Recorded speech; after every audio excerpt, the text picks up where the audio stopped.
Right now at noon, school is in session, and that means sharing the roads with school buses. We'll hear how local parents are ensuring their children's safety. And we are beginning a warm-up across the area. We're not hot yet, but it could get that way. Well, first look at your forecast coming up.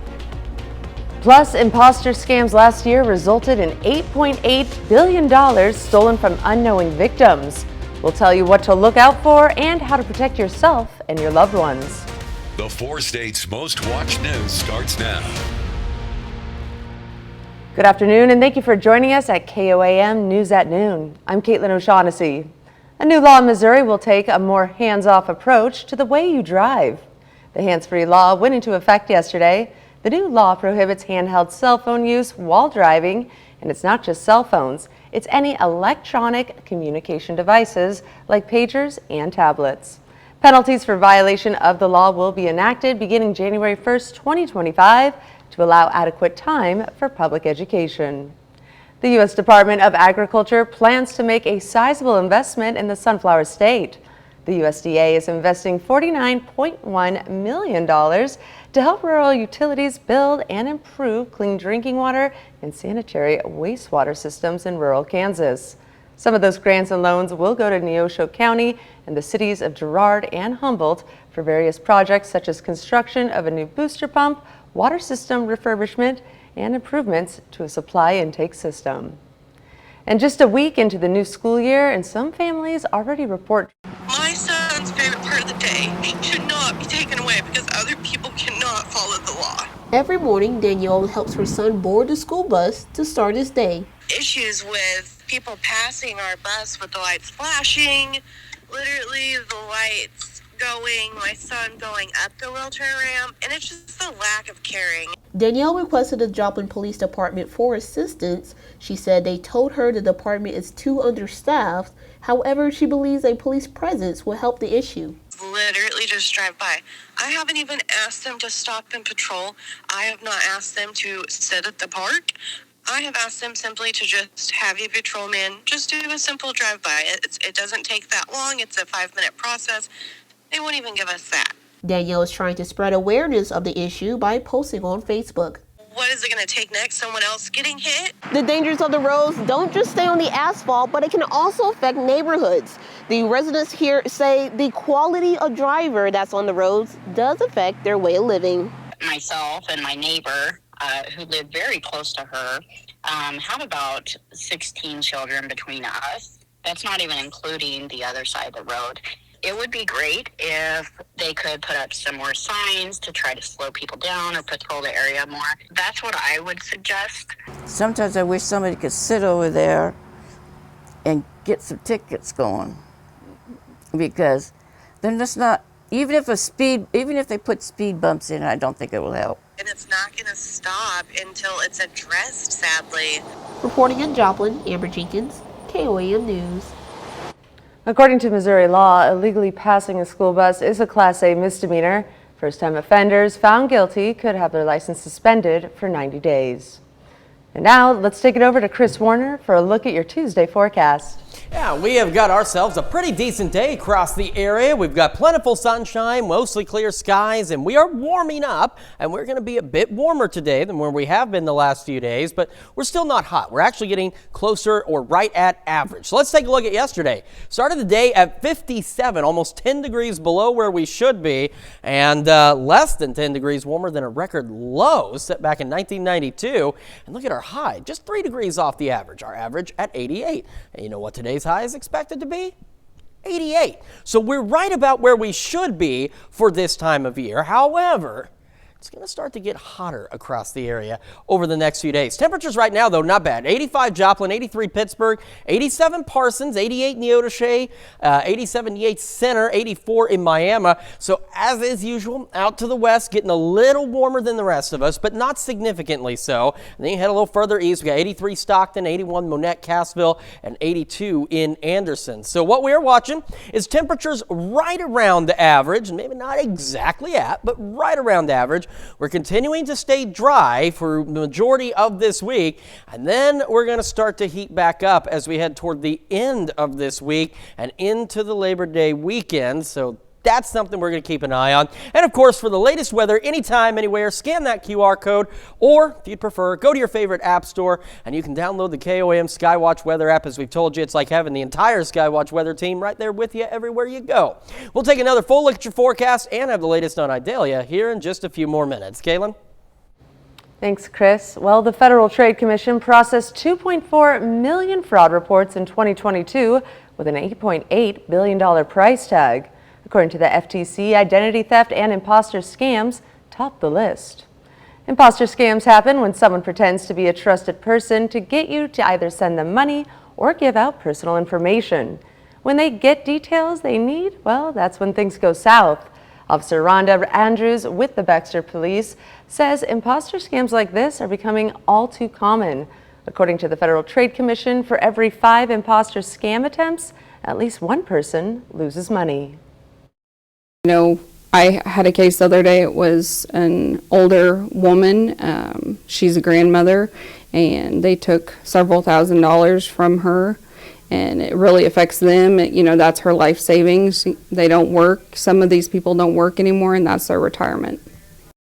Officer Andrews and the Baxter PD will host a scam prevention class next Saturday, September 2nd from 2 to 3 p.m. at the Baxter Springs City Hall. It's open for anyone to attend. And less than a month after Tyson announced the closure of the Knoll plant, local businesses and housing programs in the area are already feeling the impact. According to Knoll Housing Authority Executive Director Rosetta Hartley, out of the 27 Somalian families that are part of the program and are tied to Tyson, 7 of them have already notified them that they will be moving. Another local business, Bob's Hometown Pizza owner, Leanne Parrish, says about 80% of her clients are somehow tied to Tyson. With the closing of the plant, she's sad to see some of them already leaving. We're just going day by day. I mean, we made it through COVID. We'll make it through this somehow. We've grown. I've actually really grown to love our Somalian community, and it's going to be difficult for us. The McDonald County Chamber is organizing another career fair for those looking for jobs. The event will happen on September 28th.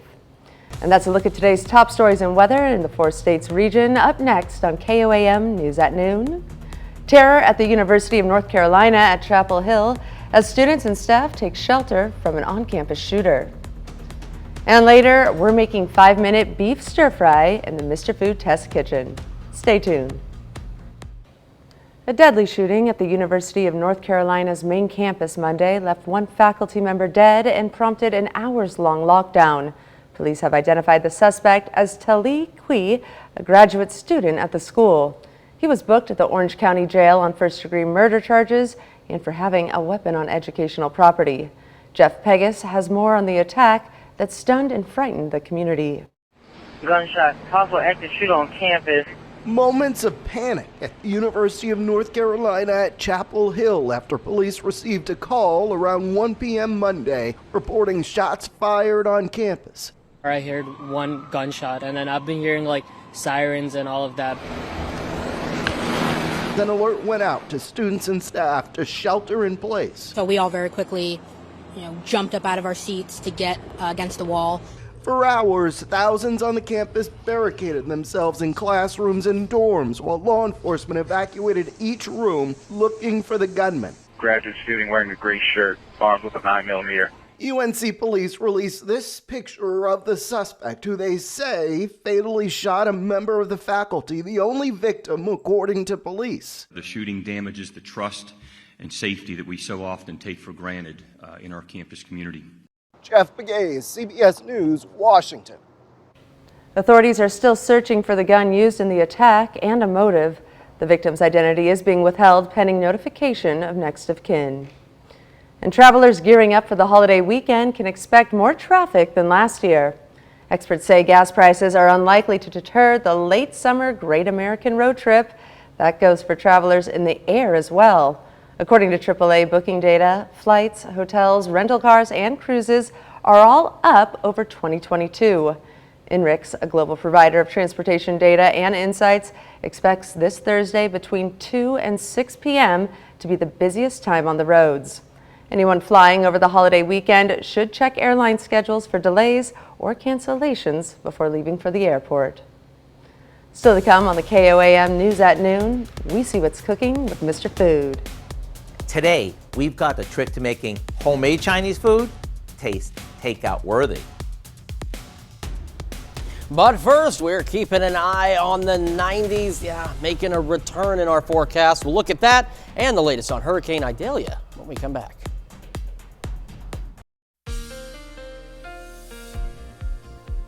Welcome back to the KOAM News at Noon. So we've had a beautiful day so far. Nice, crisp start. Temperatures in the 60s this morning. We are starting to warm up though, and we will continue to do so, but we're going to be right around or maybe just a pinch above average over the next few days before we go really far above average. So let's take a look first outside. MoDOT camera, 20th in range line, looking back toward the south, and you can see we've got clear skies. It's sunny. It looks pretty nice out there, and it's pretty nice looking from the MoDOT camera. US 60, Missouri 59 in Neosho. So if you're unfamiliar, this is Highway 60 looking back to the west, and that there is Lusk Drive, and it looks great. And our camera here at the KOAM studios, we are just to the north of Crestline. This is Highway 69. Crestline is over that way. Just a handful of clouds in the sky, otherwise sunshine, and of course we get some good sunshine here on the KDOT camera at 69 and East 520th Avenue, just south of Pittsburgh. Our camera, 7th in range line. Again, you can see a couple of those clouds, otherwise not bad. 85, only feels like 86, so that's fairly bearable. Humidity is down a bit, only 48%, but our dew point's at 63, so it's still at a comfortable range. Over in Pittsburgh, 83, feeling like 84. Again, low humidity. Comfortable dew point, not bad, and a light northwest breeze at about 5. Talking about temperatures earlier, again, you go west and we warm up a little bit more. So 88 Sedan, Neodesha, 85 Chanute, 87 Parsons, and then you head east and we cool back. We're 83 Stockton, 84 Carthage, 81 Monette and Cassville. So either way, still not bad. Could be worse. We are looking at highs still mid to upper 80s today, mostly clear skies as we head through the afternoon. We mentioned that possibility of a stray shower or two this evening. Looking a lot less likely, unfortunately. We will stay mostly clear, great temperatures through the evening, and a nice overnight for us as well. So we go back into the mid-60s. As we head into tomorrow, we're looking at mostly sunny skies. Again, mid-upper 80s, so staying warm, a few clouds, and a nice light northeast breeze at about 5 to 10 miles an hour. Then we also wanted to quickly talk about Hurricane Idalia. Winds now up to 85 miles an hour, still a Category 1. Conditions going to start deteriorating later this evening across the western coast of Florida, and Idalia expected to be Category 2 by about 7 o'clock our time, so winds at 105 miles an hour, and right before it makes landfall in the Great Bend of Florida here, Category 3, so we're talking major hurricane with winds of 125 miles an hour, gusts to 155. Those sustained winds just 5 miles an hour off of this being a Category 4 hurricane. So we're talking a devastating hurricane that will make landfall in Florida, travel across southern Georgia, and then just hug the South Carolina coastline before it turns back out into the Atlantic. So a wide area over the next couple of days is going to receive a lot of rain, storm surge concerns, the winds, the flooding, and a significant tornado threat with this storm as well. So a lot going on. And then, of course, Hurricane Franklin not bothering much of anybody at this point, staying out in the Atlantic. Now, as for us, again, we stay average or close to right through Thursday. Then we head into Friday. We're going to be a little bit more above average, and then we head into this weekend, into the Labor Day weekend. Temperatures picking up, maybe a stray evening storm Sunday. We're otherwise going into the low to mid 90s. Now, as we head into next week, we've got the low to mid 90s, and data's going to change as we get closer, but we're now looking at some thunderstorm chances, and if we can hold on to those storm chances, even though it's still going to be hot, it's still going to be above average, it'll keep our temperatures from getting too close to the triple digits. It'll be better in the low to mid 90s with some much needed rain. So we're looking forward to that rain, but definitely a hot Labor Day weekend ahead of us. All right, well, might as well get those last days of summer in, huh? We got to somewhere. Excellent. All right, we'll stick around because we're making 5-minute beef stir fry in the Mr. Food Test kitchen. We'll be right back. It's time now to check in with Howard and the Mr. Food Kitchen staff. For today's dish, you'll only need 5 minutes to make this homemade Chinese recipe. It's called 5-minute beef stir fry. Take a look. How come whenever we make Chinese food, it never seems to taste like when we order takeout? Well, besides the fact that they often use all sorts of ingredients that we can't find in our everyday supermarket, one of the biggest differences is that Chinese restaurants almost cook everything in a really hot wok. And with a few tricks, we can make ours taste takeout worthy. The first thing we want to do is make sure that our skillet, or better yet, our wok is super hot before adding any ingredients. You see, the benefit to a wok is that it's designed with more surface area so everything cooks quickly. After coating it with some peanut oil, we toss in some slivered garlic and ginger. After that starts to sizzle, we add some strips of beef. Once it's browned, which only takes a minute or so, we add in some snow peas, onions, and red peppers. After about a minute or so, we stir in a mixture of soy sauce, brown sugar, rice vinegar, and cornstarch. Maybe serve it with some quick cooking rice, and dinner's done faster than you could order takeout. So the next time you're craving Chinese food, go online and get the recipe for our 5-minute beef stir fry, now that you know how easy it is. I'm Howard in the Mr. Food Test Kitchen, where today we found a more authentic way for you to say, ooh, it's so good. To find this recipe, along with many others, just head over to our website at KOAMnewsnow.com and click on Mr. Food. And now, here's a look at the 4-state market prices.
All right, so we are going upper 80s today, so right around average. We'll stay about average through Thursday, a little warmer Friday, and then we see low to mid 90s as we head into the Labor Day weekend. So heating up, and then maybe a stray evening storm or two on Sunday.